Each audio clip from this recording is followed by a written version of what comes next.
9th சயின்ஸ்லேருந்து இயக்கம் அதில் வந்து ஒரு கொஸ்டின். ஒரு பொருள் சுழி திசைவேகம் மற்றும் வரையறுக்கப்பட்ட முடுக்கத்தை கொண்டு இருக்க முடியுமா அப்படின்னு கேட்குறாங்க.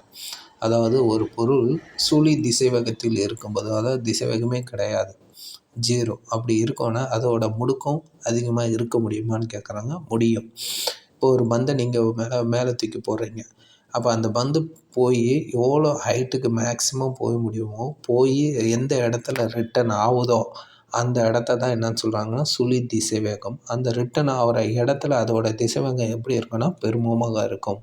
ஒரு பொருளை செங்குத்தாக மேல் நோக்கி எறிந்தால் பொருளின் திசைவேகம் படிப்படியாக குறைந்து பெரும் உயரத்தை அடைந்த நிலையில் சுழி மதிப்பை பெறுகிறது. அந்த பாலோட ஹையஸ்ட் பாயிண்ட் அதை தான் என்னன்னு சொல்கிறாங்கன்னா சுழி பாயிண்ட். ஆனால் அதோட பொருளோட முடுக்கம் எப்படி இருக்குன்னா புவியீர்ப்பு முடுக்கத்துக்கு சமமாக இருக்கும். இப்போ புவியீர்ப்பு முடுக்கம்னு சொல்கிறது அதோட வேல்யூ எவ்வளோன்னா 9.8. அடுத்து மைய விலக்கு விசை. பொழுதுபோக்கு பூங்காவில் ஒரு குடைராட்டினத்தில் சுற்றும்போது நம்ம வந்து போன சுற்றி இருப்போம். நம்ம எந்த திருவிழா போனாலும் அந்த குடைராட்டினம் சொல்கிறது இருக்கும். அதில் குதிரை, இந்த சிங்கம், இந்த மாதிரி உருவங்களை வச்சுருப்பாங்க. அதில் உட்காந்து நம்ம சுற்றி இருப்போம்.